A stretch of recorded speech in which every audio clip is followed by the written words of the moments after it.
Quiet.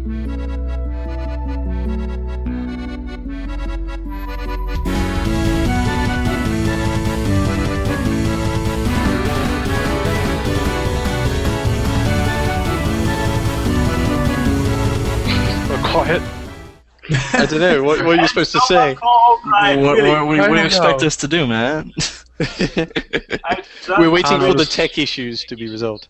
There were no tech issues. I just switched over, and the moment I switched over, you there we started. go. So Good. Thank you. But okay, let's start from the beginning now. Hello everybody, this is ANY Pony, and welcome to a new episode of Crepuscular Bronies Discuss. And I'm just realizing I didn't change the title. I'll take care of this in a minute. But I just noticed that. Professional as ever, ANY. We always aim for Professionalism for the professionalism win, here. everyone. Now the question is really, what have I done the last 20 minutes if not even change the title? So, yes, I saw it. Thanks. Brony speaks. Anyways, first thing first, let's welcome everybody. So, Byter, welcome as usual to the show. Blarg. And for the first time with us is Cyberpnw3. Welcome, Cyber. Glad to be here. What can people expect when they're looking at your channel, for example? I do vector images, like wallpapers and such, on my DeviantArt, and I do either commentary videos or theory videos about upcoming episodes or past stuff, whatever, tickles my fancy, so to speak. Okay, sounds fun. And welcome back, Toonkritic. How are you doing? I'm doing good. Happy to be here. I'm half awake. My spirit is still in the bed over there, but I'm here. He will catch up with us soon enough. So, yeah, today we are here to give a little roundup about Season 3. And, yes, who wants to start? Anybody wants to go first? I guess I'll start. I don't mind. Or I can. Sorry, Byter, but I expect yours will be kind of more critical. So I can. In this case, I can go first with a more, I guess, mediocre view. Do it. Okay. So yeah, Season 3. In one of I guess the first question is, or the question most people are talking about, is the comparison of all the seasons. And as I kind of already know by now, you, Byter, for example, would call Season 3 the pretty much inferior season of the three. I kind of agree with you to a small degree, because I would also prefer Season 1 and 2 over Season 3. But nevertheless, I think Season 3 was still, in its own way, not bad. It was different.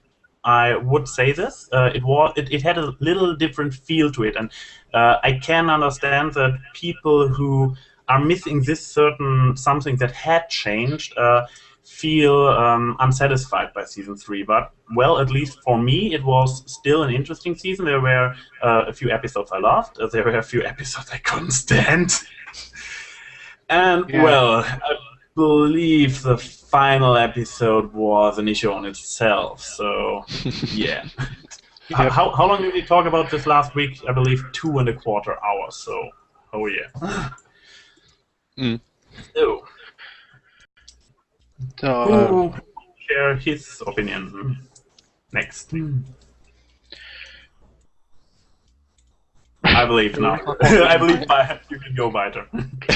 Okay. And I changed the title in the meantime. Yeah, very good. Okay.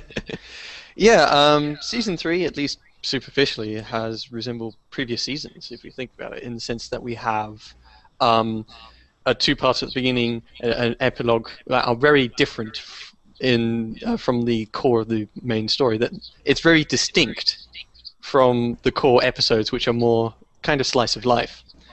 So superficially, at least, the third season is very similar in structure to other seasons. It's not a big grand change. We still have our opening two-parter with them becoming action heroes, a lot of slice of life, and a big, in this case, musical at the end. but the thing is, I don't. There is a big, huge tonal shift, or at least in terms of quality for me, in regards to the actiony parts and the slice of life parts. Well, I do feel that maybe, even though Season 3 was a bit rushed, the writers were able to pull it off very well, especially with a lot of speculations saying that Season 3 was supposed to be the final season of the series. It might have been rushed. I don't know how... They had the same amount of time as usual and took more gaps. Yeah, and they even... So I don't know when they started production. So I don't know. It felt more rushed, certainly. Perhaps they were using the budget for like the last instead of having 26 episodes, they were probably using half of that budget for other stuff. I don't know, maybe getting ready for that Equestria Girls spin-off that's supposed to be coming off in March. I believe this will be... I'm actually planning on doing a podcast on this one as soon as there is a little bit more information than just the announcement in some cartoon TV guide. Yeah. Yeah, but feeling rushed, I don't know. There were a few episodes that had this rushed feeling or this cramped feeling to it, but they still found the time to produce 1 or 2 filler episodes. So overall, honestly, for me, well, if I may say, honestly, for me, this season, okay, I can see why some people would say it's inferior. I can see why some people would say, oh, it's like the worst season ever. But the thing is, I think they were trying something a little different when it came to this. They wanted to experiment with like more animation styles, different writing techniques, because the way I see Season 3, it started off very rocky, I thought, with the Crystal Empire, but then it slowly started getting better, and by the time it got to like Magic Duel and Sleepless in Ponyville, it came out great. And then it just sort of like mellowed out until it got to Magical Mystery Cure. I agree with that, because like too many Pinkie Pies was like the start where it started hitting the skids, and then they slowly started gaining back speed toward the end. Like started gaining traction after too many Pinkie Pies, and they pulled it off at the end. So, though, if you think about the end of this supposed slope, we have an episode like Games Ponies Play, or Just for Sidekicks, or Spike at Your Service. Yeah, not exactly a good way to start slowing down the season, because you'd think by the time we get to the end, like nearing the end, it would just get higher and higher and higher and higher, and then when it hits the finale, it peaks, and then this is sort of what I poorly tried to say earlier, is that the show has always had its kind of the preludes and the epilogues are always very distinct from the rest of the show, and in this case, I think they are very distinct again. There's never, I mean, other than Season 1 with the Grand Galloping Gala, and even then that's not really that strong, there isn't ever that much of a build-up. It's usually just slice of life episodes, just one after another, and then suddenly they get called by Celestia and go on an action adventure. Yeah, well, M.A. Larson doing the beginning and the end of each season. We always look forward to those. He did only the finale for this season. Yeah, but the other seasons he did.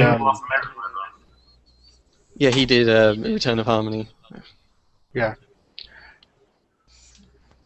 So, yeah. When I'm analyzing it, I often break them up into 2 parts, and it's kind of odd that the core slice of life is so distinct from the action stuff, and honestly, I think the core of the show is the slice of life episodes. So, yeah. Yeah. But they started out at least. It has always been the mixture, because the very first opening was the Friendship is Magic 2-parter, so it started out with this adventure.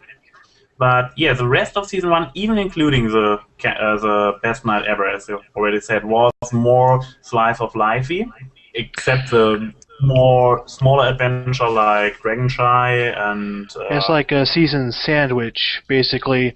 The action parts of the bread and the meat is the slice of life. The entire season's like that kind of sandwich. Yeah. Thank you, now I'm hungry. Yeah, and at its core then, it's having a very good piece of bread that gets you interested. It's having a very good filler in the middle that is the majority of the sandwich, and then you have a very good end. Yeah, some people would say like season 1 and 2 are like big giant sandwiches. Like, oh goody, what are we gonna get? And there plops a little sandwich. Like, really, this is it? Yeah, the top slice is the Crystal Empire. A really bleh episode. Not exactly a good way to start off. No, especially when you have like a Candlelight wedding to go off of. I mean, I did like how they used her character as Princess Cadence' Shining Armor as part of like the royal family of the Crystal Empire. They gave him more character, and I like that. So it was a nice touch, but at its core, though, what are these? The pieces of bread in this proverbial sandwich. They are there to. Generally, they're just sort of a big, huge action story. I mean, Canterlot Wedding, it's kind of a bit of a mystery for the first episode. We're not sure what's going on, and then shit gets real at the very end of that first episode, and next episode is them trying to just sort it out. And it's not got grand character arcs. It's not got it's not really fed off from what's happened before in the season, but it is a distinct, interesting story. And the Crystal Empire as a distinct story, it doesn't work for me in introducing the Crystal Empire. It doesn't work for me in having having tension due to an antagonist, in this case Sombra. It doesn't work as them going to the place and doing stuff. It kind of just fell flat. Then having the Crystal Empire come toward the end of the season, the two like in the beginning we had the Crystal Empire, and then we just go like, where'd the Crystal Empire go? And then finally see it at the end. It's like, shouldn't we have had more like near the middle, like to start building up? So it introduced a setting, and they did eventually use it, but still, its role in the show was, I think, very similar to what it should be in the preludes. We've seen, we've gone to like Canterlot and went to that big giant maze place in The Return of Harmony. We haven't been back there, but it served its purpose for the action story that we had, and that prelude didn't work as an action story to get me pumped for season 3. Yeah. And with the Crystal Fair and everything, it was a little bit too slow at times. Slow, it didn't have any tension. Anyone else at the live stream just go black? No. No, it's fine on my end. No, it's fine. Must be my thing. Okay. So no one. This is why we need to. Sorry. Yeah. Yeah. So the season didn't start off with a very good story. I don't. The Crystal Empire. A lot of people sort of feel that the only reason it's there is because Hasbro mandated it, and Megan just had to write a story around it. Yeah, it's a new way to sell toys. So. Yeah, it's not got the same kind of creative vibe behind it like something like a Cloudstare would have.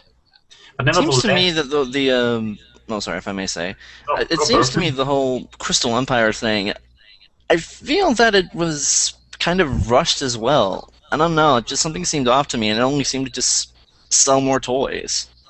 I don't. Well, Hasbro is a company to sell toys. That's what G.I. Joe, Transformers, everything used to sell toys back in. So. Yeah, but at least, nevertheless, even if they said if the actual story behind it was like, okay, create this place to sell toys, this shouldn't be a problem for a good writer for a show that is employed by a toy-selling company to write an interesting, good story around it. They did so in the very first place with creating MLP Friendship with Magic. Yeah, originally they gave us episodes and told us stories and gave us characters, and yeah, we knew it was to sell toys, but in the end, they still sold meaningful characters and stories to us that it didn't feel to us like it was about selling the toys. It wasn't so shallow. Yeah. Yep.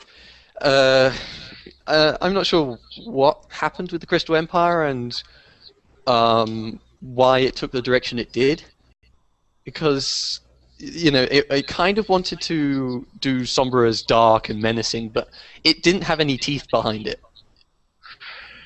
Yeah, not as much put on Sombra, more of just showing off like the crystal ponies and such for their toys. Yeah, the majority of the episode was them just milling around the Empire doing stuff. It felt like killing time. Like Partly more of a slice of life thing than the action bread. Well, it's not. It's not a normal slice of life though. You're going to a very esoteric setting, and it has 3 songs in it, trying to sell how epic things are going on in it, and it has a kind of menacing antagonist, and foreshadowing with Celestia and Luna. It feels like, even though it's slice of life, it's trying to make it feel like it was epic. It's got impressive visual. Well, it's got very.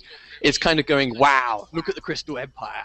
Wow! Look at this place. Everything's weird, and there's cadences here, and things are going on. It's trying to tell us there's a lot of awesome stuff going on. Yeah. But it doesn't feel awesome. Because it's more. I believe the problem is still the Crystal Fair, because the Crystal Fair has nothing epic about it. It is really just slice of life. They combine this more adventurous idea with the whole stuff, Sombra, and going through the labyrinth and Twilight solving all the puzzles. They combine it with this very slow-paced fair thingy. And as I said in my first review, make this its own slice of life episode and everything is fine, but please don't put it in the opener. I think also it's not a very good slice of life. When you look at the premises of slice of life in seasons 1 and 2, it's often they want to describe an arc or a moral or a lesson. The Crystal Fair isn't an arc. It isn't a moral. Isn't a lesson. It's just an event. The way I think about it, maybe compared to Return of Harmony and such, maybe it's didn't want it to be. Could want to be more action slice of life. It was trying to balance it, but didn't really come together as much as if it was separate as its own slice of life or its own action thing. So. Yeah. Interesting question. What was the lesson exactly? In the Crystal Empire? Help you? Yeah, in the Crystal Empire. The only arc they had was Twilight's one about if you're told by your teacher to do something and you have to do the opposite. Yeah, so the lessons in Star Swirl, the bearded notebook at the end that Luna had. So. Actually, if I may say, I think the lesson to it may have been with what Spike was doing. Realize that it's always good to have backup and stuff. Well, they sold. Wasn't it that the point of that final song was sort of she wanted to do it by herself, and then in the end she gave it up to Spike because forced arc was forced, and it was a stupid arc to take anyway, and she realized that. Yeah. That was the arc they wanted to push, and that was the only one, and it was only one character. Yeah, and it was pretty upside down from the idea to start with. Yeah, it wasn't a real. Yeah, it was an upside down arc from the beginning. I think. The direction on the Crystal Empire was mostly show the Empire and do stuff in it, whereas Return of Harmony, it's sort of more Discord appears and then they all change. Twilight goes through an arc and they all come together and defeat the bad guy. It's about the characters and the arc in Return of Harmony. Right. There's something else they didn't really use Sombra as much as a new villain, with Discord, Chrysalis. There was a lot of the episode to bring out the story of who they are. Sombra just kind of pretty much came out of nowhere. There wasn't much backstory toward him in the episode. He just appeared and then just disappeared. He came, he roared, he died. Exactly. That's all he did. Discord and Chrysalis, they all brought a lot more of who they were, what their mission is. What's Sombra? That's kind of where I. Chrysalis is sort of self-explanatory in her appearance and what she was doing, but in the end, she was able to create a lot of tension by it being a simple action story. Mm. Yeah, she had this infiltration plan and an army behind her. Yeah, we don't exactly know where she came from, how she got in, and what the changelings are. I think it's safe to say that we could see Chrysalis sometime in the future because she didn't die. She was just thrown all the way back to. And I want to make a Team Rocket reference from that. Yeah. Yeah. So it's safe to say we could see a return We're of that. blasting up again! With Sombra, I don't think we can do anything with Sombra. Sombra is kind of useless. Exactly. The thing Yeah, is, like just what I really think it's sad about Sombra, because I really liked his dark magic. I liked the tricks he could do, because they are very the messing with the mind specialty he has. Well, that was only the door, but there could be really cool dark magic you could do. But speaking of which, they put in dark magic with Sombra on that door and their greatest fears. They never really worked anything with that for the rest of the season. It was just like there in that one episode. We never see it again. Well, you know, Discord does chaos, but that wasn't worked into the rest of the season in season 2. And Nightmare Moon's magic isn't pushed into season 1. Yeah, but the thing is, these two cases were kind of solved, because Nightmare Moon was transformed back into Lunar, and Discord was transformed back into Stone. But yeah, it's just it's not a requirement. Yeah, it depends whether he's alive. Sorry? It depends whether they killed him or not. Yeah. And people say, oh, the Horns survived, and though we don't even know what he is or why he is or anything like that. He's just some dark thing. Yeah, he was a bunch of smoke, so I guess he will be still out there, especially since there is no actual death in My Little Pony. So, other than the finale, get a few shooting stars. Yeah. Oh yeah, the shooting stars. Crazy. Like everyone knows the shooting stars were her parents, but not until after starts people saying it after the episode. Like, oh, that's Applejack's parents. Like, we never really knew that until people started talking about it. Kind of a stretch. It's a stretch. Exactly. It's It is a stretch. it's sort of saying, oh, there was this thing, and it's kind of supposed to be a metaphor, but. I'm still thinking of it as the most interesting part of this whole episode. So. That is, unfortunately, yes, the most interesting part about that episode. Vague metaphorical guessing, or at least pretentious nonsense. Yeah. But yeah, so season 3 didn't really start with a bang, to say the least. Yeah, I guess we agree on this one. I didn't. And the next episode, we jump straight into slapstick. Oh, you either enjoyed or you didn't. I love the season in a whole, but the Too Many Pinkie Pies there's some things that just creeped me out in some parts of that episode. The episode title pretty much sums up exactly how I feel on the episode. There's too much. Pinkie Pie can only be taken in small doses. If you have an episode completely dedicated to her, it's going to get fucking annoying. Just like, yeah. I think, though, that's taking her most simple characterization and turning it up to 11. That of being zany. That, whilst she, in this episode on Too Many Pinkie Pies, I would say her character has been degraded, and that's why I didn't really like that episode. In the sense that we never really see Dave her... Polsky right there, so... Yeah, Pinkie Pie has always been shown as quite an empathetic character to others. She always, she throws parties because everyone enjoys them, and she's quite competent at doing that. She helps the Cakes with their family business and helps them looking after their children after she learnt the lesson. She is the whole point of the Smile song is that she wants to make others smile. But yeah, there is true that she doesn't always put her points across well and isn't so good with logic. That doesn't mean in the beginning of that episode she just bumps into Twilight while she's doing magic and then gives her a really hard hug because it's always good to hug your friends. That's just awkward. I mean, that's not Pinkie Pie. Yeah, but you could tell, just by looking at that, you could tell that was a Dave Polsky episode. Yeah, because... a lot of times, different writers in different episodes, you can tell, by seeing who the writer is what's going to happen. Like, Dave Polsky is to Pinkie Pie, and Mary Williams is to Rainbow Dash. So you can actually tell what you can expect, what character is going to happen by telling who the writer is most of the time. Yeah, Dave Polsky, he writes a lot more into his stories, the gags and ideas he wants to have told, because he is he wants to tell cartoony, slapsticky humor. The only thing is that I would argue seasons 1 and 2, their main core interest hasn't been the slapstick, and it hasn't been central slapstick. It's been slice of life. Like the humor has either been puns, which are just puns. They're not. Someone does something. It's not pointing to an industrial strength hairdryer. Or it's that hairdryer. That got me back to that again. I'll talk about that later. Yeah. I want to talk about that hairdryer. Oh my god, that's a horrible thing.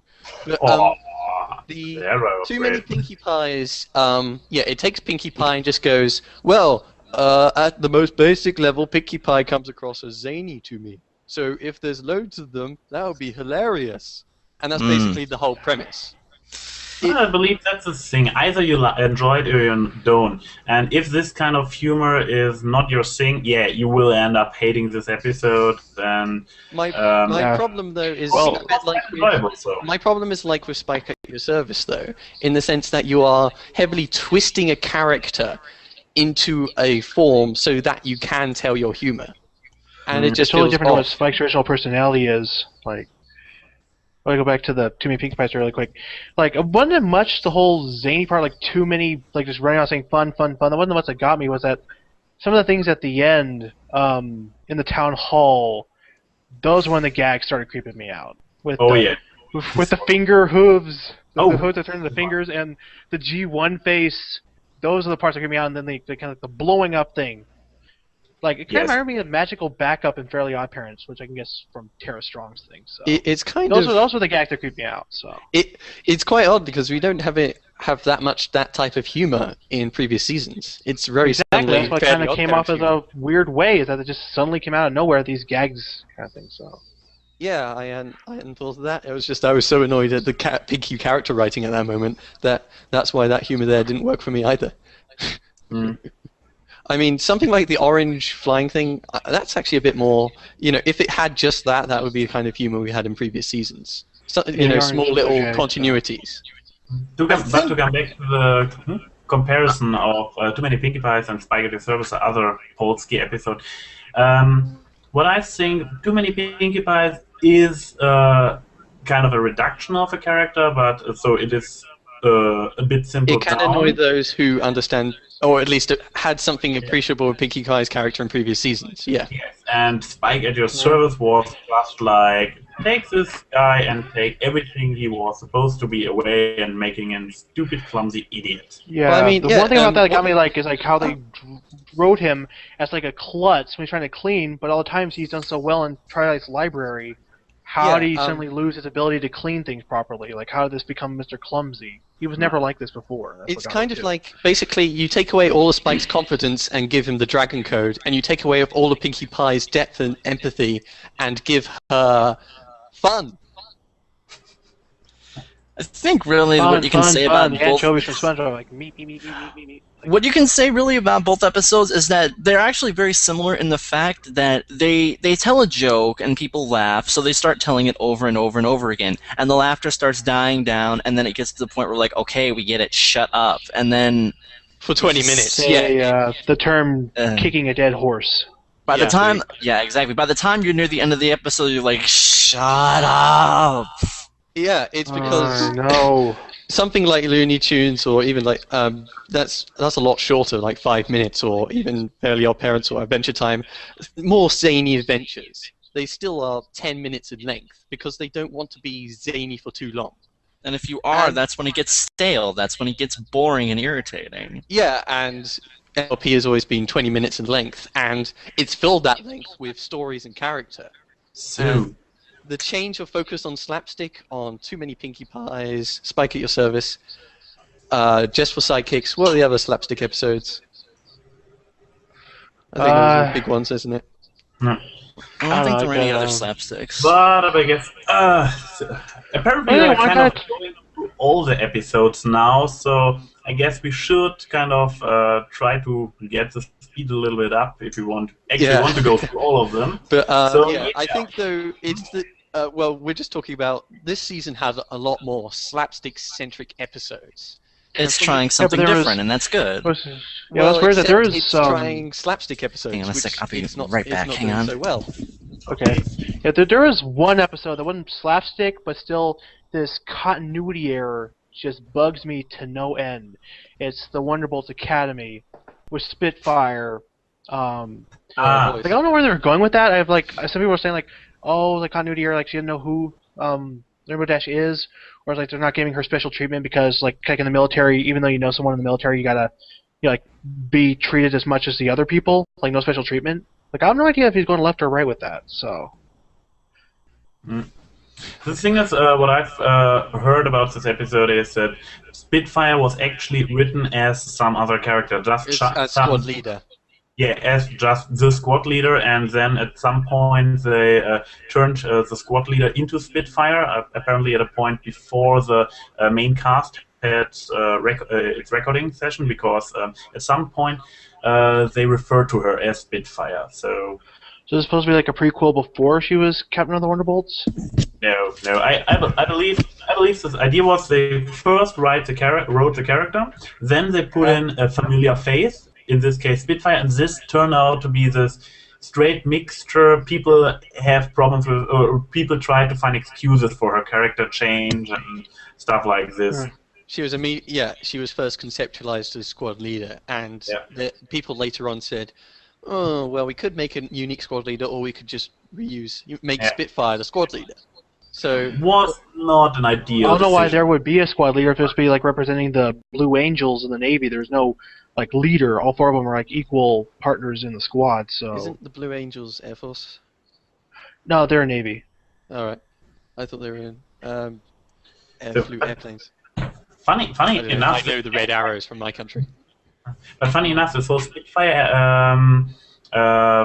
the problem or this screw up didn't actually really bother me so much, because Wonderbolt Academy is still my favorite episode of the season. Wonderbolt Academy has so many other problems for me that it being Spitfire. Yeah, I know.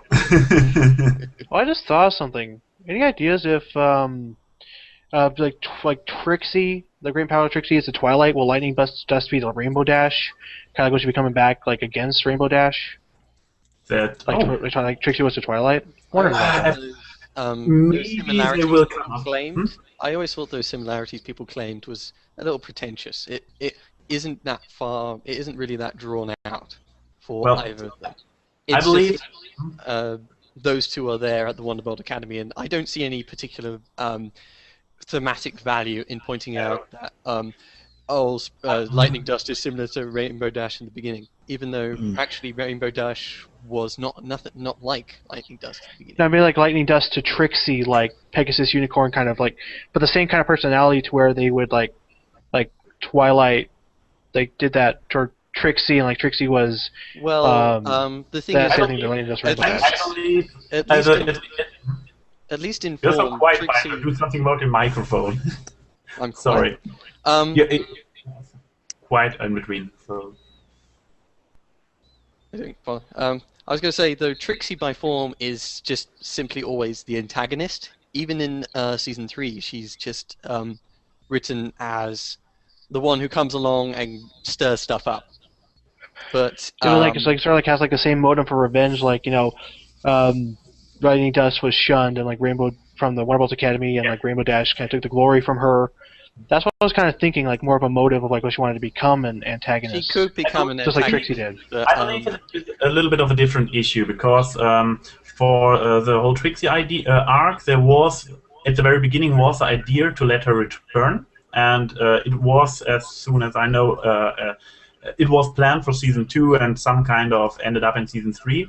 For Lightning Dust, there had been an alternative ending planned for Wonderbolt Academy. And this alternative ending, she was not thrown out of the Academy and into the Rainbow Factory, but she was rather changed the places with Rainbow Dash, so she became the new wing pony and Rainbow Dash the new leading pony, Lightning Dust was allowed to stay.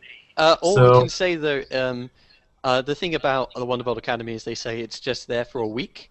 So something happened to her at the Wonderbolt Academy, and then her and Rainbow Dash left.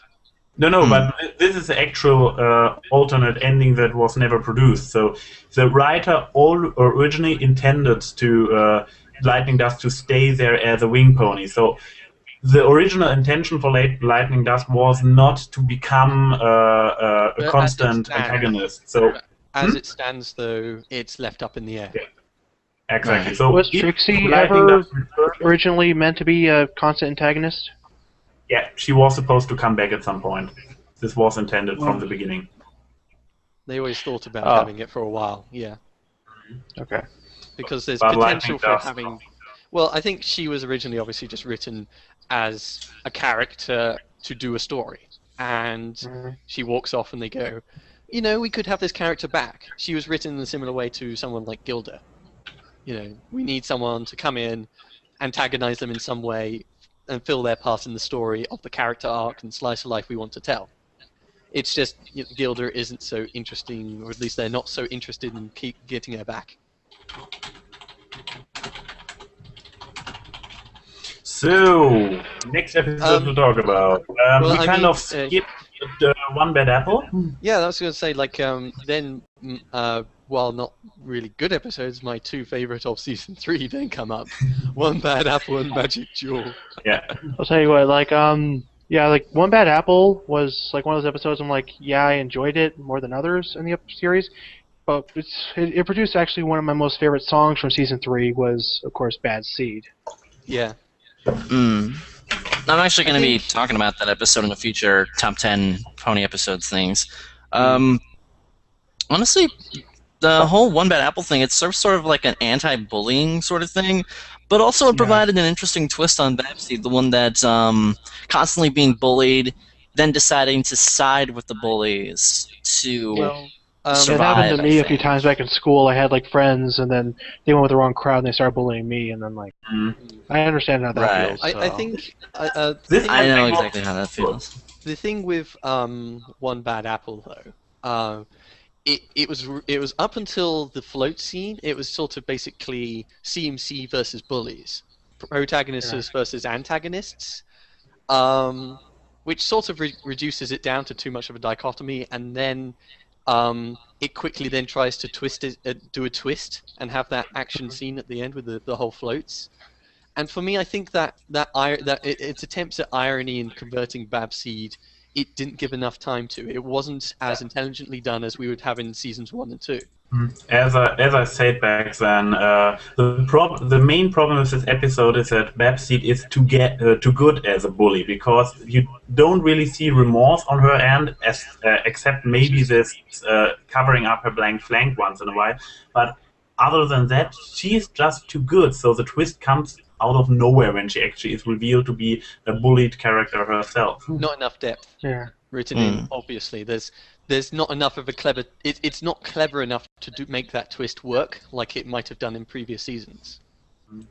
But I guess if they would have got this one right, this would be a really good episode. So it's only on my good side. If it was like written by like M.I. Larson, a bit like how he did Ponyville Confidential. You know, taking an interesting fun twist with just gossip.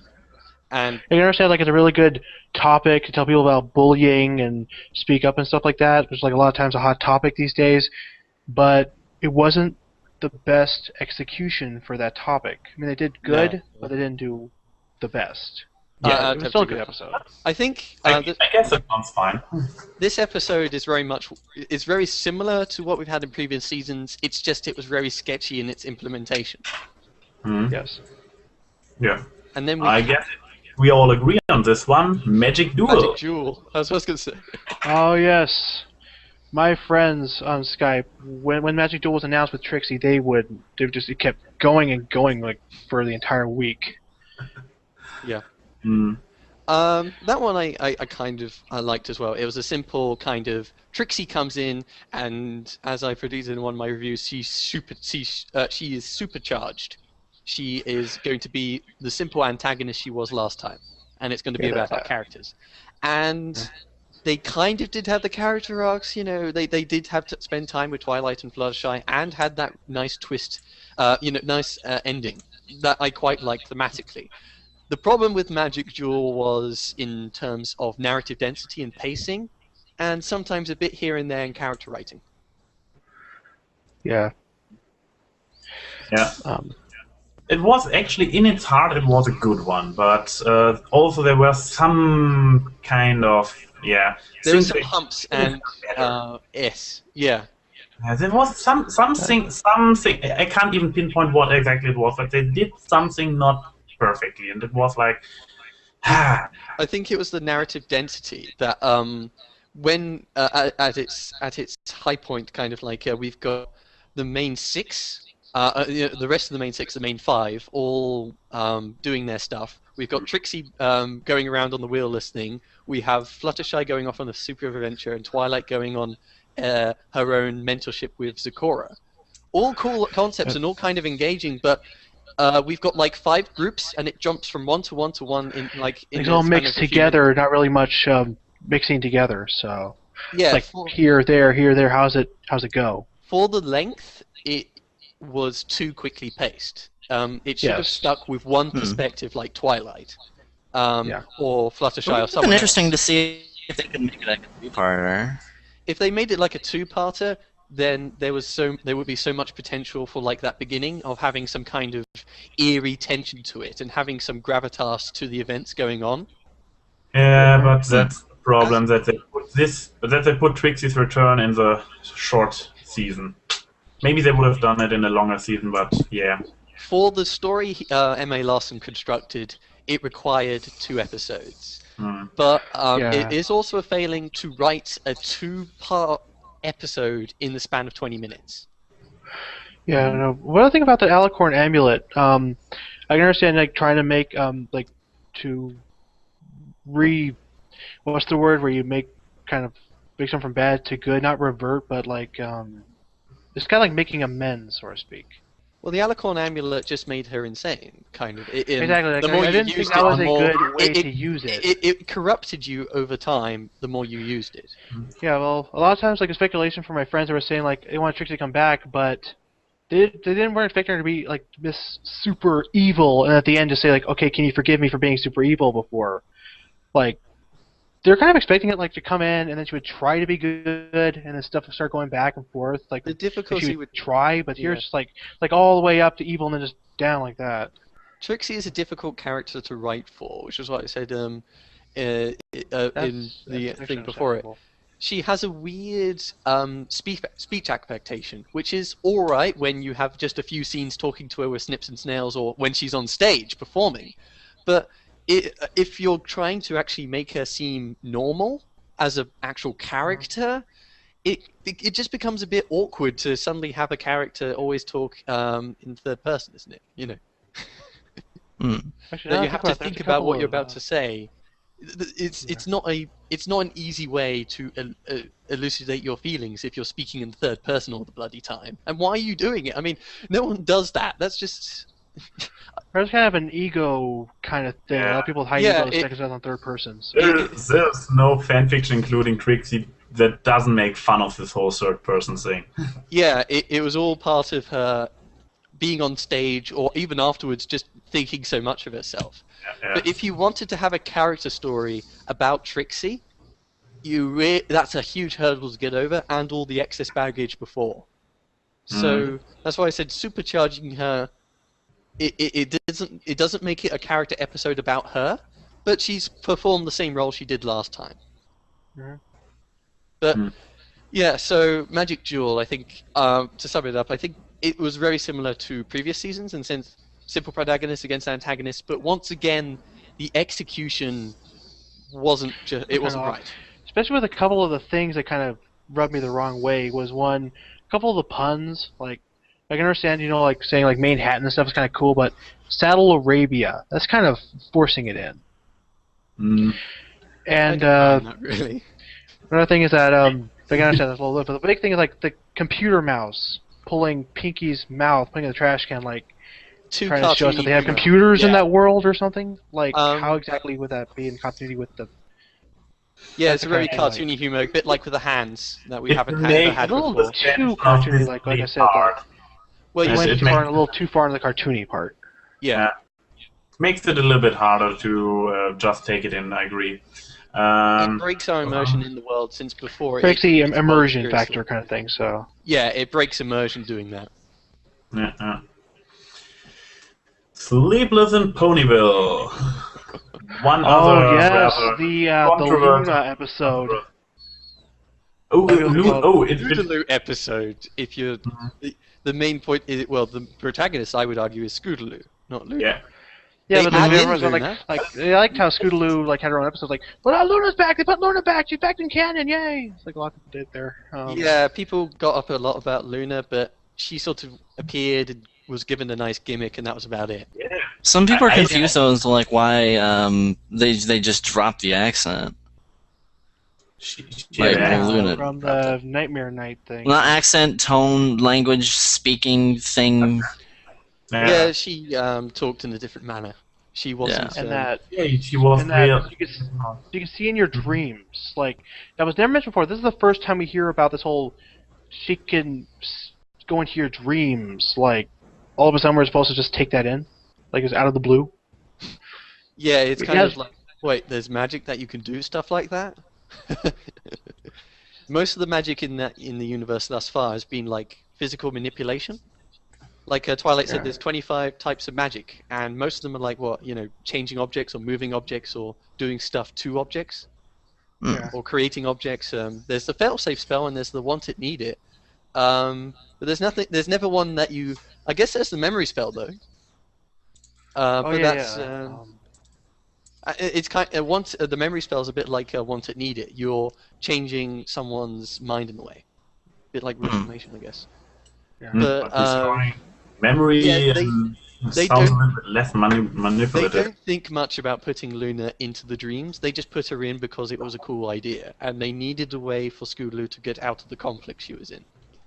Which is sort of my problem with the episode. Well, one of the problems I have with the episode, in the sense, it's about Scootaloo, the protagonist, and she's conflicted about scary things and having no mental figure and wanting to get in Rainbow Dash's good books. And that's basically all that happens for the majority of that episode. From the very first night to Luna appears, it's the same thing. It's not. And it's not about her. It's not about her relationship with Rainbow Dash in that intermediary time, or her relationships with everyone. It's mostly her on her own adventure, and everyone else is very distant. Yes. Which made the arc feel very flat and boring for me. Yeah. And there were actually a couple of continuity things that kind of rubbed me the wrong way when I tried to enjoy the episode, like an immersion, where one Rarity. Like making Sweetie Belle carry that big cart. Like, you wouldn't really think that kind of thing, being an element of generosity, like why would she make Sweetie Belle do it to her own sister? That kind of pushed me there too. And I am really doubting her qualification as element of generosity on a regular basis. This didn't rub me the wrong way at all. It was like, I knew it. Them being the elements isn't really a strong thematic thread, or at least it's not emphasized in the show. Not as much. Sometimes you feel like it should be at times, because that's my idea. It's the way this show was originally written, in the sense the prologues and the epilogues put them on action adventure and sort of tries to make some analogies with them having elements and how they power them. But in the end, the majority of the show, the meat of the sandwich, doesn't care much about what their elements they are, or how that they are the elements of harmony. There's a problem. Why not just aim the elements of harmony at them? Instead, easy, I guess. The elements of harmony are practically forgotten in the majority of the show because except when they're needed to fix things. Well, is there any episode they use the elements of harmony other than Prelude and Epilogue? Keep Calm and Flutter On. From season 3. And I believe that's the last It's more of like a type of a plot device, not as much of a... It was a plot device used only when they're action stars. And there's a big, huge, clear divide between when they're action stars and slice of life characters, which has always been a little bit of an odd part of the show. But the other thing I had a problem with Sleepless was the humor in it, or at least the way it's trying to engage its audience. Yeah. In the sense, it's trying to sell Scootaloo is conflicted, terrified, sleepless, and in great dire straits. But then it also tries to be humorous while doing so. Yeah, no, because Rubs I you guess the wrong way. as somebody who actually enjoyed this episode very much, yeah, I totally understand where this argument is coming from, and I don't really have anything to say to prove wrong, because it is kind of mean-spirited humor. You laugh at a scared young filly. It also underlines the tone and the feelings that it's trying to elicit. That I said, it's trying to sell her conflict, her upsetness, and her difficulty she's going through, and then it sort of all piddles that away by trying to laugh at her. It's not just. It's not just. It's trying to be funny at the worst kind of circumstances. Yeah, but at the end, it was a pretty good payoff. How she finally got her wish of Rainbow Dash being like her big sister kind of thing. That was kind of good. She finally got her wish. I think it was. It certainly was something that we've seen a lot in the fandom, and it's kind of what we wanted. But it didn't have the same emotional epitaph for me, because it was spent the majority of the episode on one arc that didn't change, and it was all about Scootaloo's monologuing. And it was trying to make us laugh at her. But once again, the premise was good, the ending was good, just the execution was off. Again, so. Yeah. I think the premise though is sort of like, she's conflicted. Do that for the majority of the episode. Just do a holding pattern, and at the end resolve it. Yeah. It's not that dynamic for the episode. What has changed between the first story that was told to Scootaloo and the second story? Nothing much. She's just scared again, and again has another nightmare. Nothing's changed. Nothing. We haven't learnt anything. All she did was went on a wild scooter ride and tried to make Tinkerbell sing. That's the thing. Either you can enjoy it, and you have. But I agree. In the moment, as a character arc story, I'm saying it's not a very good one. It's merely just trying to pull at our heartstrings, and in the most shallow way possible. Yeah, the mixture was a bit of a gamble with this. It's trying to do a character-focused episode, and instead it does a flat-line episode with a resolution at the end. It's like plateaued, basically. So yeah, I can understand that. That's what I'd say. Yeah. Nevertheless, it may kind of got the soft spot of a lot of people, including me. It was so honestly, the whole thing was cute at the end. Yeah, it was cute at the end, and it made funny stuff along the way. It appeals to the lowest brow audience. Yeah. But it kind of succeeds in the way. They brought back Luna. They brought her back as more canon. They resulting with Scootaloo.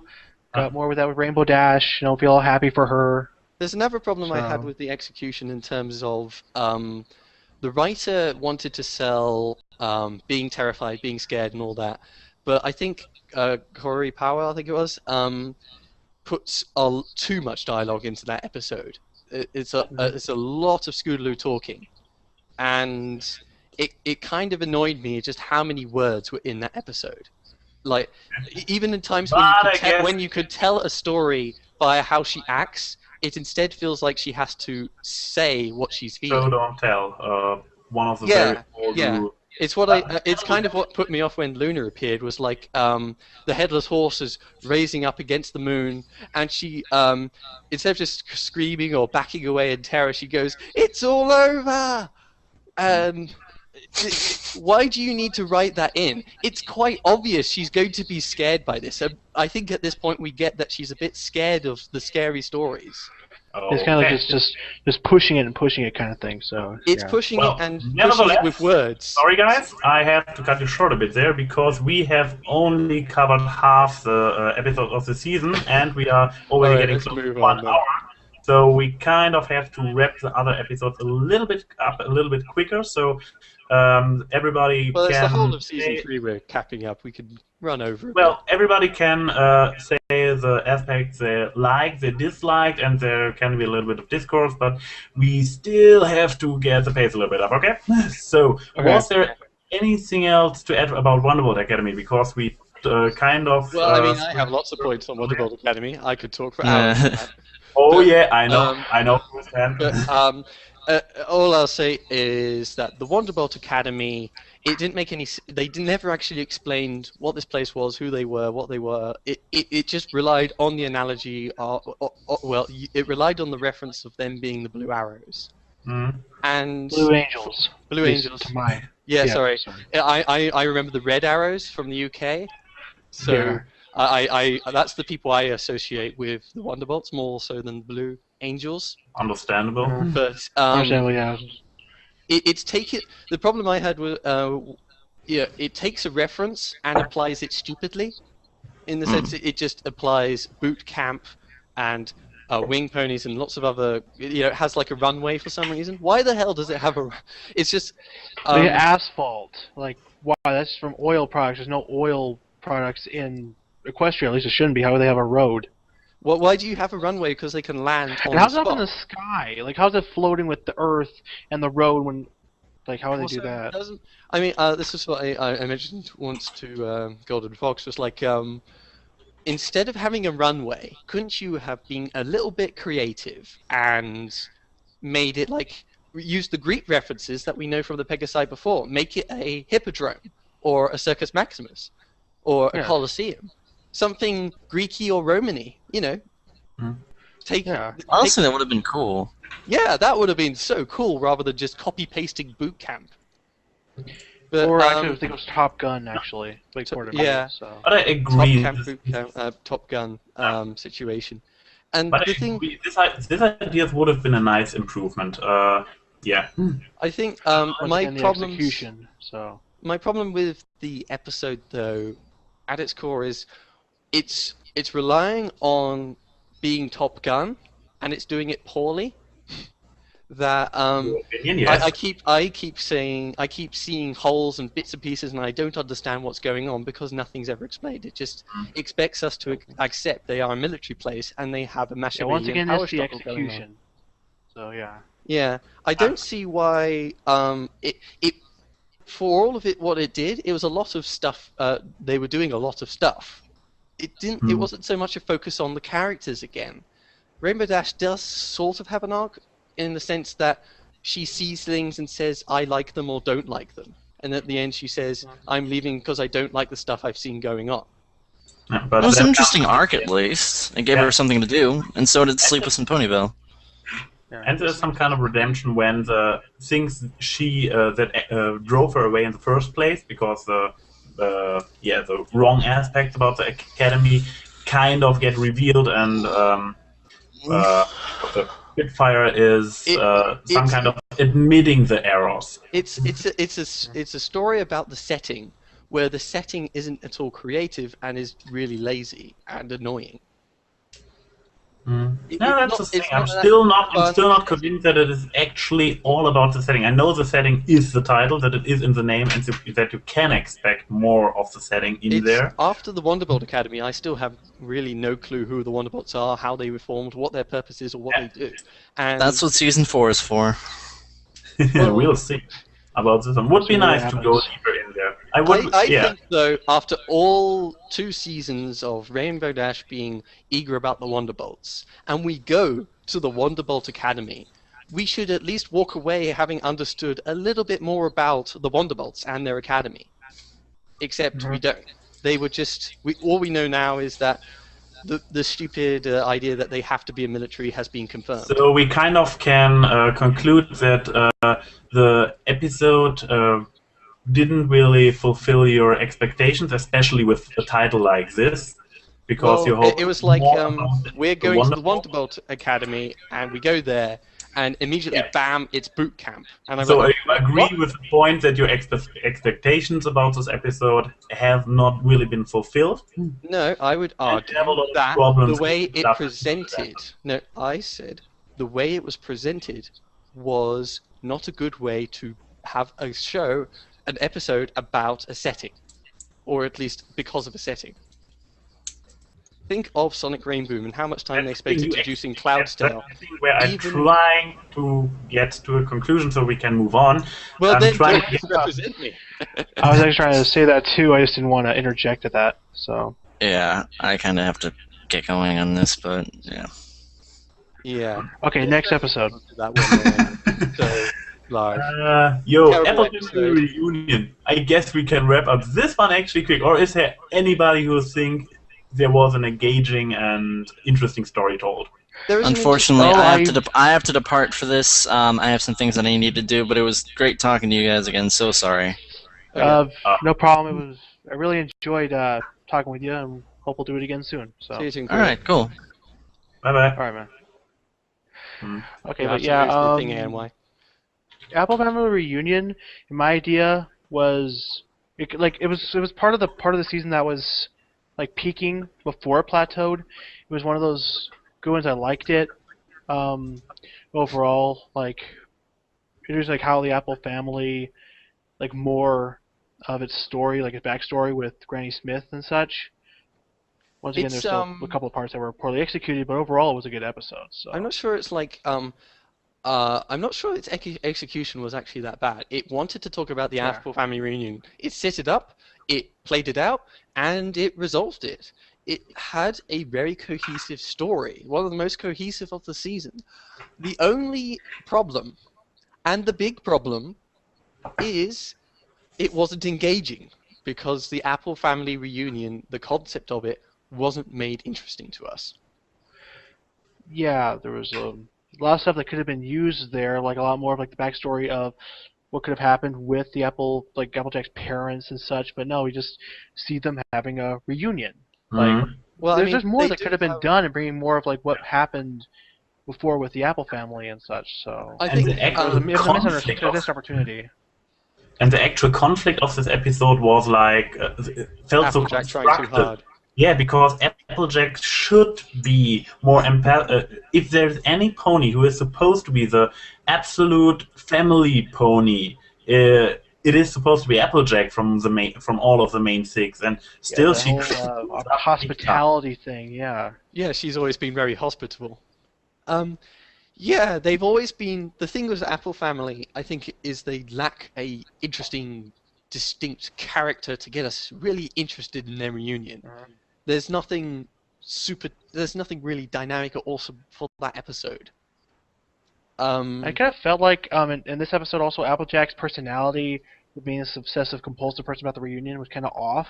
Yeah. Like you expect that more with Twilight, but not with Applejack. She seems like more like the person who would like not go that far in planning. At least with something like a reunion. Like it felt kind of off for me.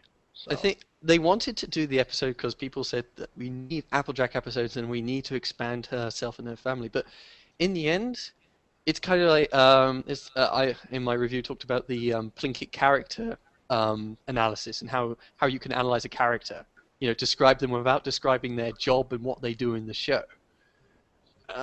She's honest, reliable, dependable, just kind of normal. I mean, they're apple farmers. They're a perfectly normal, perfectly fine apple family that farm apples. And it's a lot more like the southern kind of thing out here in the U.S., like the whole southern hospitality thing. Like they got that pretty good to what it usually is. They've got that good. Here, so. It's about making an interesting story though, and just being apple farmers, it's not that much of an interesting story. Yeah, just going off as the apples, they're farmers, like that's not much to give to an episode alone with that. So yeah, and the final resolution. Bringing back Bab's Seed was good. There's a lot of stuff. A lot of people were actually upset how Brayburn was in there, but they didn't actually hear him very much. So like, oh, Brayburn's back! Brayburn's back! Oh man, I didn't hear anything. So yeah, I think it could have been an opportunity to. Add some characters to the Apple family and give us a bit more dynamic to the family. Yeah. Like, you know, sometimes families aren't all of similar backgrounds. They don't always get all of them get along. They aren't all the same.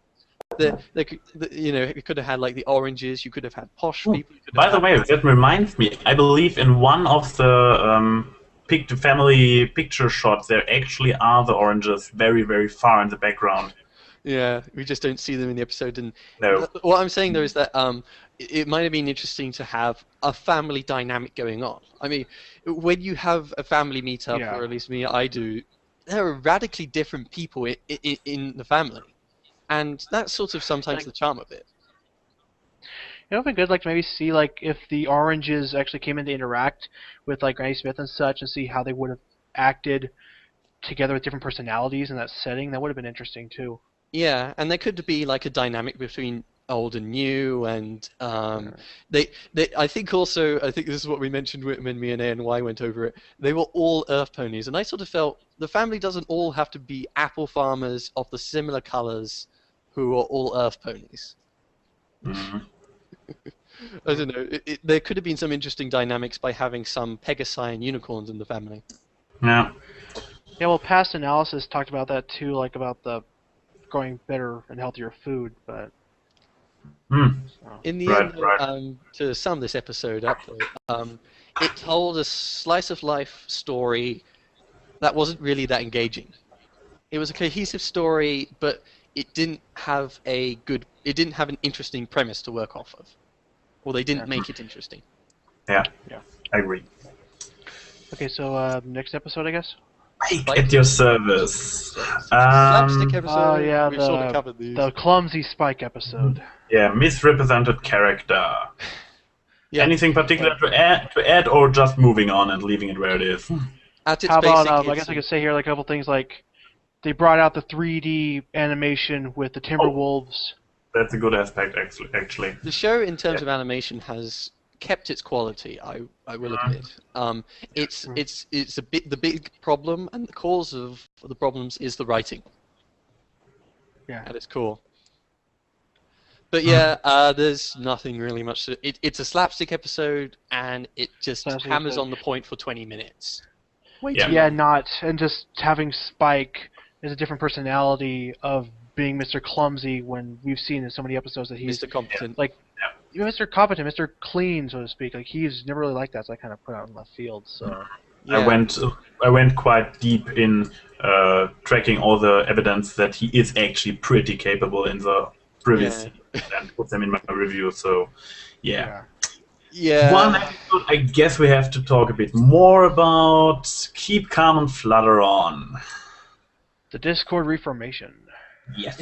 It's the third attempt at reformation, and it's interesting that this season has tried so many reformations. Always before, the antagonists we've basically scared off or defeated. And this season did try and reform them. It's just one bad apple had that silly twist at the end that didn't work. Yeah. And what was the other one? Trixie, I guess? Trixie, yeah. She was insane for most of it, and it didn't really... it didn't build up properly her apology. So that's why it felt wrong. I'm kind of saying that about this episode too. Like, everyone was happy to hear John Delancey again as Discord. Everyone was happy about that, but the resolution at the end of him being reformed was once again like pushed. Like the same thing with the Trixie episode. Like suddenly just because Fluttershy's friends with him as his first friend, suddenly okay now he's reformed. Like the difficulty, I think, like I said with Trixie episode, it was probably a good direction to not make it about her character because she's a simple antagonist. Same goes to Discord. When in Return of Harmony, it's not really about his story. He is just there, and he is there to mess with the main six. The story in that episode is about their journey, the main six's journey, because of Discord. He just fills a simple "I'm annoying the others because that's who I am." And this episode, I think, it's not just the ending, which was kind of like sudden reversal twist, but it's trying to do a character episode about Discord. And Discord isn't a complex character. He is the spirit of chaos. Yeah. How much more basic can you go? And that's all he did during the episode, was be chaotic.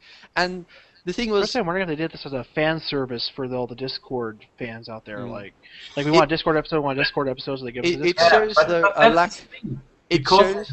They didn't bring him back by not bringing him back in the season's finale. I was really expecting him to return because this felt like being a build-up for the great finale, and I believe the Alicorn spoiler was already out at the time, and so I was like, oh, he will be probably involved in this, but no, until now there was no reason for this whole Discord issue. Oh, Celestia just sort of turns up and just goes, "Yep, we're on cut. Yeah. We're trying to reform him now." I was Like really immediately, hopeful. like what would she need with him being reformed? Say he needs to be exactly. immediately. of We his own need free his will. magic. As I said For when what? we talked about it, we really needed like all of them to be stuck in a bubble, and they were on their last legs, and they needed to try and work with Discord. You know, that was their final choice is to unopen this pure, true chaos character to upset the balance. Instead, it's just sort of, oh, I'm totally sure we could befriend him. Go and befriend him. Fluttershy, you all know what to do. What I was going to say though is the way it tried to use Discord shows they didn't understand who Discord was in the first place. People said Discord was charismatic and that's what made the episodes. I don't think I agree. I think in the original episodes it was about the characters. He was just there to antagonize them. And also, chaos found it weird because that'd be kind of against his personality. Like he's the god of chaos, is what he Spirit, does. Reforming him and taking away what makes him the god of chaos. Is like, what is he now? Well, they try and portray it that he's evil, and now he's good chaotic. Except he was evil. Good chaotic. Chaotic is. Yeah, they don't understand who Discord is, and they don't understand how he was a good character. Yeah. The thing what I said before is that I actually never pictured him as evil, but only as chaotic neutral, just doing his thing, ignoring everybody else's feelings. And this could have been intact at the end of the episode if he still was allowed to be chaotic. Because for a chaotic neutral character, he is very self-centered, but he is capable to act on bonds to other individuals, and the idea could have worked if they just had established it in a better way, like that over a longer period of time, that the connection to Fluttershy or the other ponies would actually be believable, to be powerful. Yeah, it could have been like Belcar holding the stick. He's still a complete bastard, but he is now trying to play along in enough to not get killed off. But Belcar is actually evil, so there's still a difference. Belcar becomes the team player, though. No question. Like, I was thinking, is Discord evil in a sense of like how Chrysalis is evil or Sombra's evil? Like, chaotic. He's like more of a prankster. Like he wasn't really like actually hurting any pony. Like he was just playing pranks. Like he wasn't actually harming him. Yeah. Well, that's what you said. So, yeah. Yeah, I think the central premise of this episode is just so off, or at least it didn't sell the premise properly. I think they took the premise and ran it as quite straight. So the problem I had with it was the majority of its length is Fluttershy interacting with Discord, which could be an interesting dynamic, except they're always trying to change him, and he's just doing chaos. So it kind of felt, it didn't actually do anything. It kind of like Sleepless, it was just them trying to act as friends to Discord, at least Fluttershy was anyway. Yeah. And in the end, that final twist felt it wasn't built up to. It was just sort of, okay, that's. It could have gone either way because the premise is so, it's so difficult to work with. Yeah, and by demolishing the character in the end to bring the message across that hey, it actually worked. I didn't like the end. I liked the idea. I believe they could have done something better, and I am just hoping that when he returns, he will be a little bit more free-spirited again and not this lapdog. They're trying to do a 180. Could have him like working with them like to defeat a really bad villain and need like his chaotic powers to actually help defeat the villain. That would have been cool too. I think it needed to. This journey, they basically try and make him do a 180. they should have done smaller steps. Yeah. 180 isn't realistic. He still has to be chaotic because this is his nature. Yeah, you do baby steps with him, and you make the stories still about your characters and not him, because he's not the one who really gets fazed by much. So it was a bold concept, but ultimately failed again in execution. In terms of writing. I'm pretty sure Any Pony wants to go further in the next episode, so. So even so, for the next one. For the next one, I only need 2 words, and then you two can go nuts. My 2 words for just for sidekicks are wasted potential. Don't have to say anything more. Yeah. This with a lot of the premises on Season 3. Wonderbolt Academy, wasted potential. Scootaloo going with Rainbow Dash, wasted potential. Apple Family Reunion, wasted potential. Like them, I think it's more like the rushed resolution season. Like these great ideas, but they were so rushed to get in the season. They weren't properly executed. Yeah, they aimed for the hills and fell really short, and they went like a few meters. And when I first watched it, I was kind of with the games. Your service, like seeing the. We had no idea that it was going to be part of like with the Equestrian Games. Like when I first saw that they were going to Equestrian Games, I thought like, oh, is this like a prequel to the next episode? Like, no, it's actually happening in the middle of the next episode. Like, it's a different type of like story, and that kind of confused me at first. Just for Sidekicks happens at the same time as Games for Play. They both have the same end, and that's about as far as it goes. Yeah. They don't use this whole idea. They go nowhere with it, and there are a lot of great examples for actually using it. Yeah, so, it's kind of like they wanted to attempt to have an episode follow on from another one. It's just they still kept the episodes completely separate. And basically you may as well just made them separate anyway.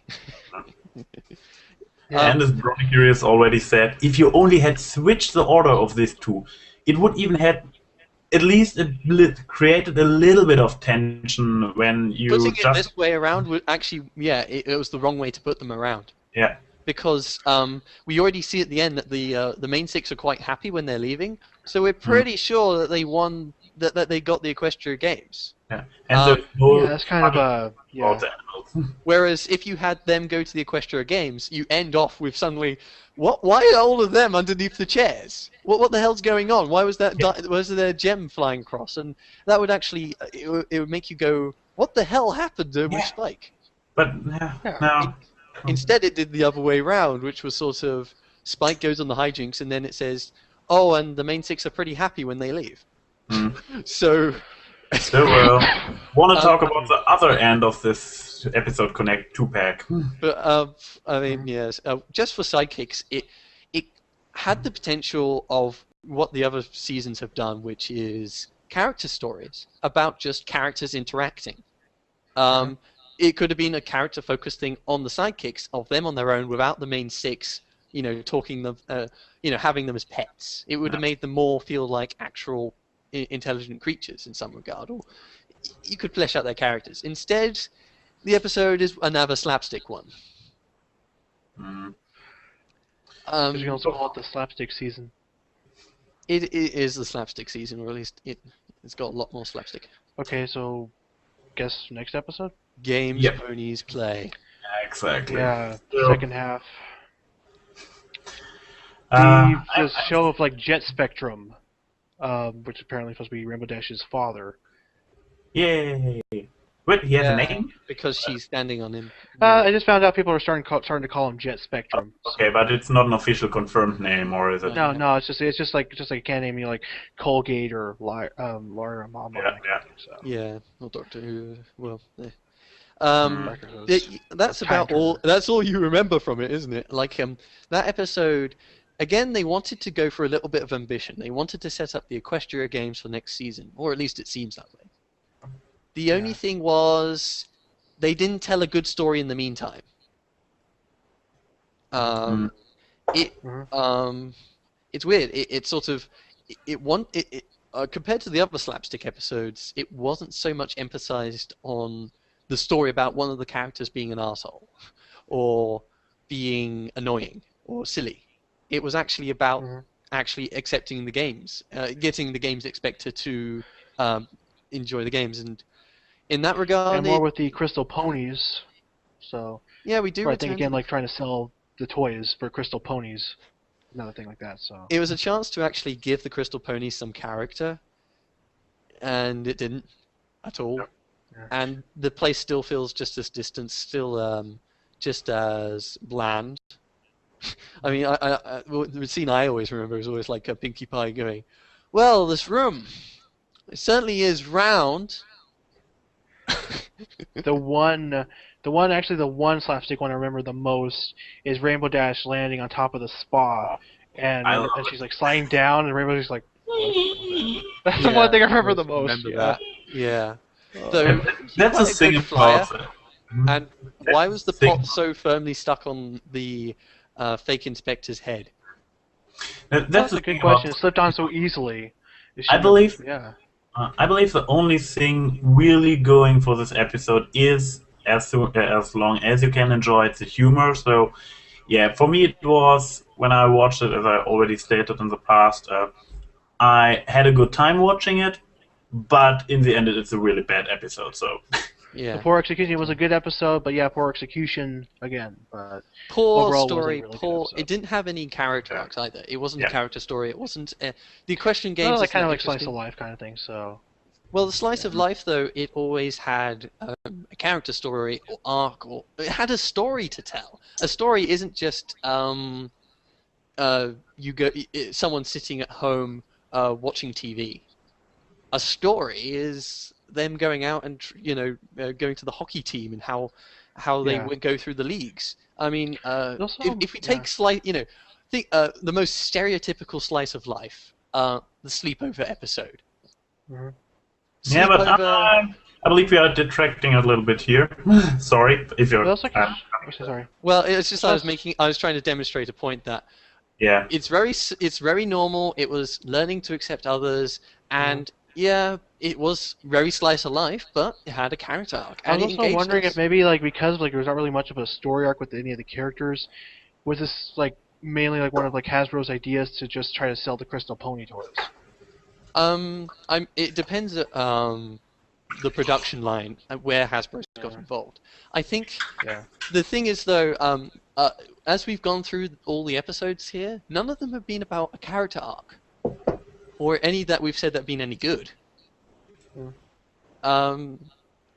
Which is kind of my problem.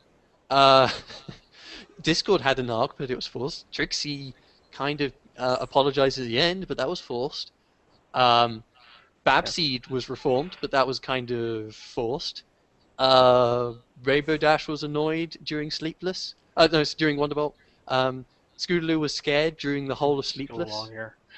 It's not character. It's not a character developing over time. It's not a dynamic situation. They're all flat character arcs. Okay, so one last episode. To finish up Games Ponies Play. Yeah, I believe. Poor execution, pretty much standard, and no arc, no story that really engaged us. Same thing. Poor execution. Yeah. Okay, so next one, the final episode 13, the Alicorn one. Yeah. Exactly. Which is actually one of my most favorite episodes so far. Interesting.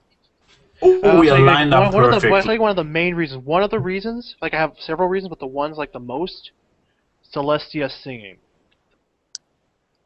That is good. I don't. I'm just realizing we are lined up perfectly with Byter, the hater of the episode there, with you liking it there, and with me being kind of in the middle, literally. First off, like I said in the last podcast, this one is certainly divisive and is very different from what we've had before. Agreed. It's some of Daniel Ingram's best work, so. It's very much Daniel Ingram's episode rather than Larson's, although Larson, of course, gave the direction. He wrote the lyrics for every song. Yeah. So. The thing I think, one thing I've thought of after the last podcast was Magical Mystery Cure in terms of story, plot points, resolutions, and everything else. Most of them were all due to magic. It's very much in the title, magical mystery cure. It's not even being unabashed about it. It's a the conflict played is off the Saw Magical Mystery Tour, so the conflict, magic, the thinking of a solution, magic, the solution itself, magic, the they have the song and then getting the rest of the spell. She has a voice in her head and that's magic. That she does the spell, they all shoot at the magic, because goes to the flame. Everything in that episode, story-wise, wasn't a consequence of characters. It was a consequence of allegorical magic. And in a way, I found that was maybe one of the reasons why so much of it felt off to me. Yeah. There's a couple of continuity things that they were able to keep, though. The Star Swirl, the Bearded's journal from the Crystal Empire into here. And they're saying like they staged your studies, as you said in the Crystal Empire, and that's one other thing. Her eyes, when she looked at the picture, and her eyes show like their eyes are actually the same one when she's coming down to Earth. Yeah, it's a cutie mark. They put the cutie mark when she realizes the solution. The cutie mark on her flank is the 1 star. We're on 5 stars, but as she's floating down, they add more points. It has 6. It has 6 stars around it. Yeah. Okay. So it's actually a different version of her cutie mark. One thing also, that annoyed me with the plot was like, okay, it adds by a hand wave via magic this conflict, and all of them are talking about how my cutie mark has changed and their minds have changed and whatnot, and while already that is basically you've twisted our characters and not explained how, and I don't understand what's going on. The resolution was like, and the reason that it was caused that was because Twilight read out the spell, and the resolution was just to put them back in their original places, which didn't seem at all special in any way. Yeah, like the idea was there, but trying to put it in one episode, they rushed it again. Well, it could have been good as a 2-parter if they worked harder on. Here's the thing, though. Like, it's a 3-parter actually. Well, there will be 2 more. That's been basically confirmed. There's going to be 2 more parts after this, but here is a episode that is. This is the episode, the end of the sandwich that's supposed to end things off, and I don't buy that. Oh, it's supposed to be part. This is supposed to end the series. This season. So a lot of people said that. Like, there was nowhere to put part 2 and part 3. No, it would have ended here if they didn't say anything. But if you remember my complaint, though, this is actually about the conflict and the resolution and what they said the resolution meant. This is in this episode. It doesn't matter about what Twilight Alicorn will be, or I haven't even mentioned Twilight Alicorn yet. What I'm saying is that Celestia says, it's what you've done is something Star Swirl the Bearded could never do. It's something that's never been achieved before, I think, isn't it her words? And to me, it is something. It's what happened? I mean, Star Swirl the Bearded could easily just read the thing out, and then he goes and sees his friends are in the wrong. Is completely insane. How difficult is it to just, push Applejack into the farm or Fluttershy into her home and make her look after the animals? What makes me think is that that's the whole point. Some people were saying was is that like apparently since it was a journal and like the spell wasn't finished, like apparently his spell was the same thing if he would have become an Alicorn.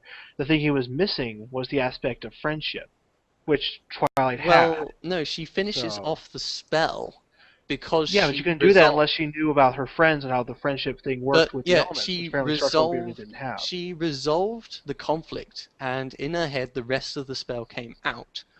And I'm saying though that Star Swirl the Bearded right at the beginning of it, he tries the spell, his friends are mixed up, and he puts them back into their original places.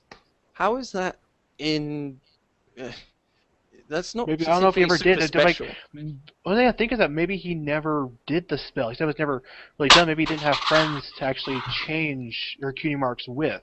So that's why it was never really finished, because it was never tried. Didn't Celestia mention something about he never really understanding the whole friendship thing? So he probably hasn't. He didn't understand the aspect of friendship. Doesn't explain the specifics, but I don't think it's that super special to just sort of say, my friends are doing in completely the wrong places, have completely the wrong memories, and doing the wrong things. I should probably try and fix this. And like I said, the cause of the problem, the solution of the problem, and the final resolution of it is all done by friendship magic. It's in terms of stories before, they've usually been very applicable to us in the sense that even if there's ponies, magic, and everything else, we still walked away with a moral and an appreciation of our characters and the stories they've gone through. This time, though, magic isn't really as applicable to us. It's kind of a big, huge... I don't know, everything in that story is a big, huge wave of a magic wand. And sure, a magic wand does explain everything. Yeah, you can wave a magic wand and it explains things, and you could add meaning to the wand. But everything is about the magic wand. Everything. It's why everything fell flat for me. When they start talking about true friends, well... The cause of the problem, the solution of the problem, is due to them throwing on the elements of harmony and a weird magic spell. Yeah. It's a really abstract story it's trying to tell. And I think that's probably why it's not a very good story. Other than that, 9 minutes of self-congratulation. It finishes we kind of talked about it quite long last week. So, but to sum up the reasons people dislike, I think the reasons people like it is the songs, generally speaking, and the fact that it's trying to add in a sense of progression to the show. The reasons people dislike it, however, the story is very distant, very different, very poor, and the pacing is off. That the story is finished 11 minutes in, and all the rest is self-congratulatory pats on the back. Once again, it could have been good as a two-parter, so... Not really, because the core story at itself isn't a good story. I don't know. You're pacing out, waving a magic wand. No, everything. If you think less about the magic wand and more about the thing that the main five have to go through with this whole... the idea of this switch-up has something engaging about it. If you think of like the elements of harmony, in the very first one, friendship is magic. The majority of the time we spent and the story it told was them going through a journey and Twilight learning to appreciate the others. In the end, the elements of harmony were a hand wave. But the majority of our time and the story we watched was about people, about characters, about the arcs they're going through. This one, however, is about their cutie marks being changed and them thinking their destinies are different. And then sorting out destinies. It's not about people. It's not... No. It's almost like it's written from... It is a different kind of story than the original pilot. I agree on this one, and pacing also. The setting and the story is sort of about destiny, and to me that feels like writing from the 5th century when we had stuff like Greek tragedies. But we've moved on from then into the times of Enlightenment where we actually have stuff about characters. Well, 5th century is about the whole usage of the word destiny throughout the episode is. I'm having trouble with this as well. It does completely undermine all the stuff we've seen leading up to this and what the story they went through there by disregarding any factor of choice or personal personality. By using this one.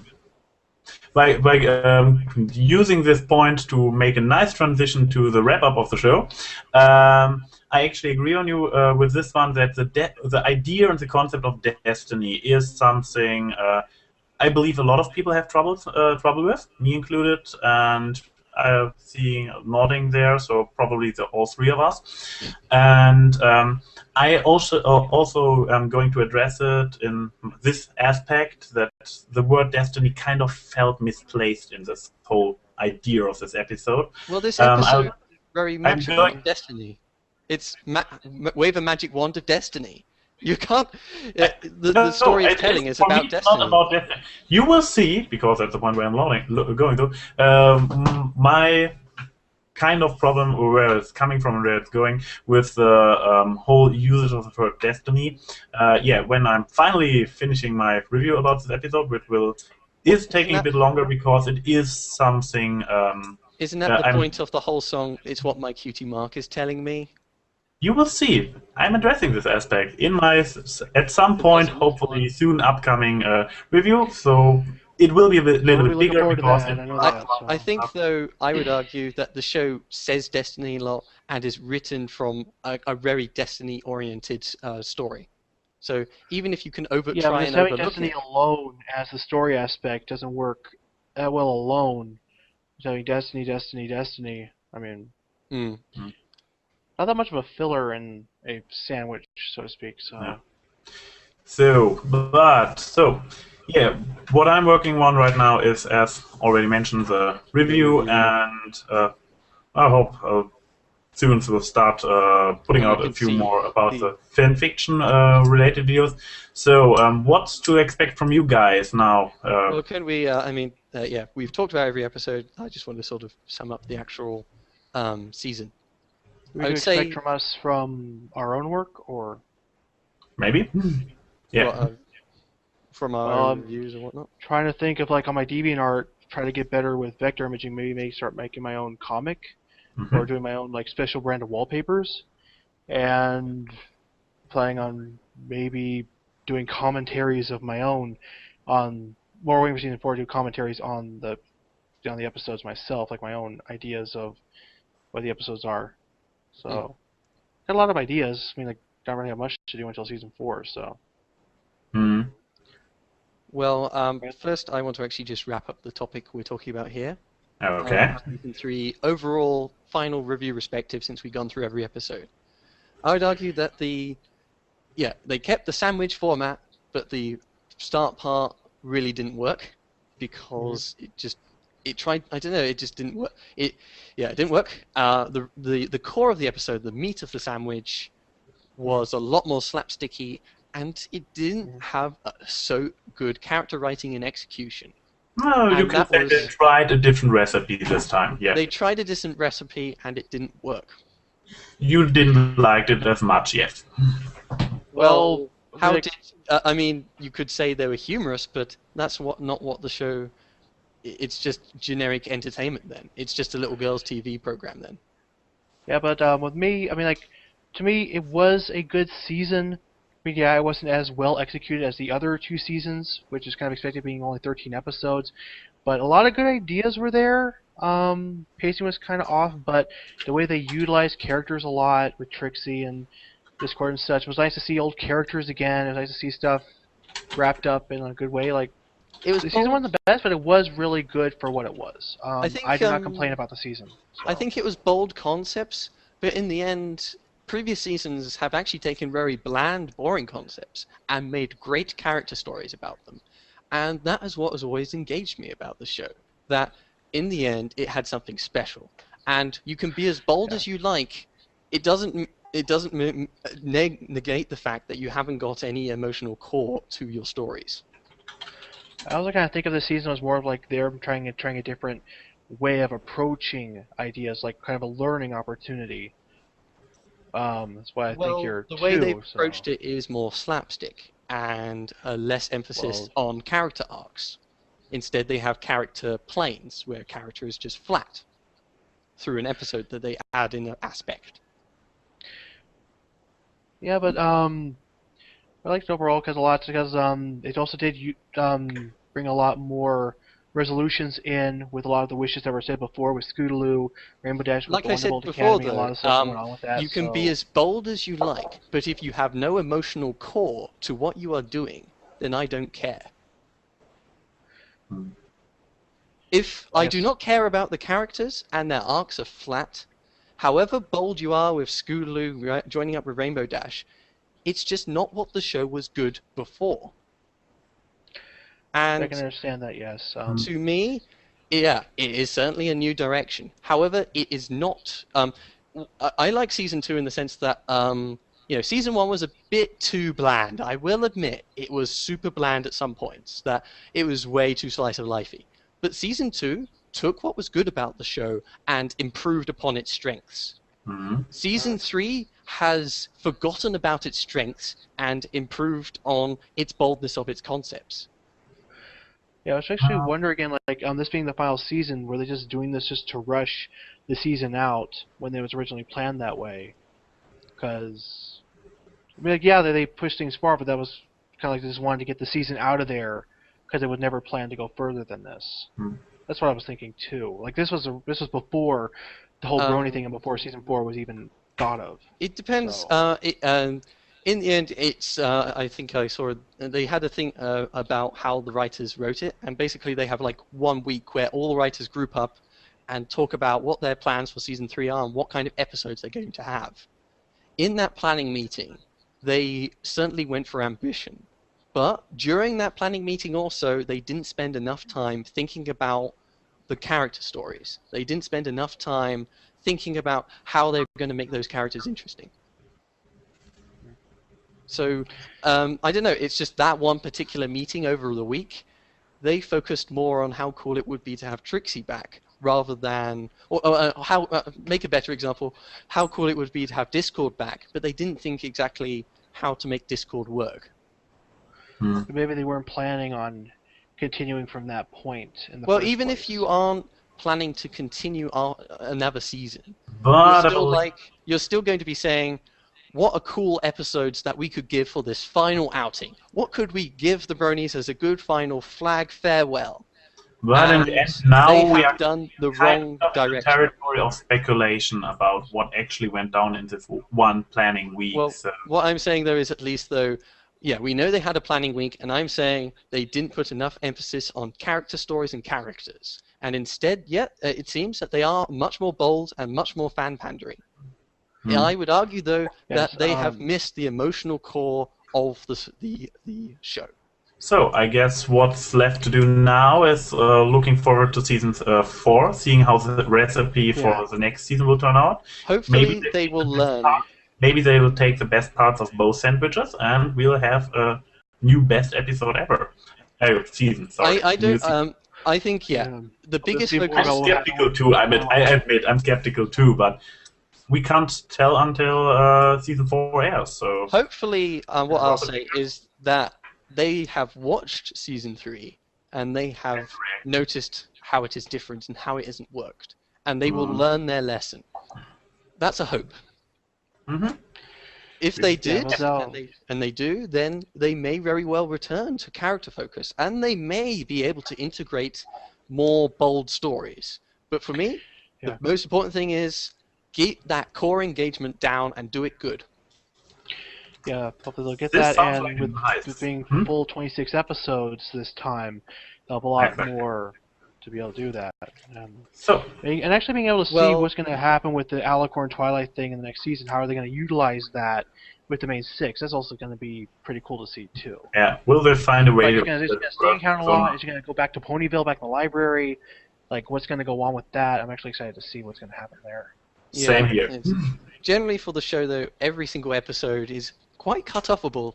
The beginning is an end, and all the slice of life episodes are always very serial.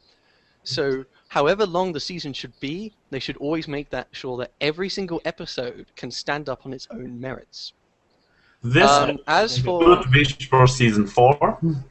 So, because we are kind of over time already by 45 minutes. Well, I was just going to say, for Alicorn Twilight, it does add an interesting question of how are they going to continue Slice of Life, because it is a break from the normal slice of... she's now a princess. This is less applicable to us because she is now way more important. I should say. This will... I used to wonder, what are they going to do with that? Are they going to, is she going to stop being a princess and go back to being her friends? Or are the friends going to do stuff there's so many questions and theories. How meaningful is this change actually going to be? And is that change going to be for the better? I think it's, in the end, making her an Alicorn, it doesn't do anything to the Slice of Life episodes. And in the end, it's a kind of vapid change that it shouldn't have spent 9 minutes patting itself on the back about. Well. And 2 extra episodes, of course, because, that's season 4. And we will see how it will turn out. I guess in this sense, it was nice talking to you two, and previously as well to Toonkritic, wherever he went to. Yep. So, in the final, in the on-demand version on YouTube, I'll put the links to all our channels and work on DeviantArts in Byter's case in the description. And thanks for the chat for being there, sticking with us. And yeah, see you soon, everybody.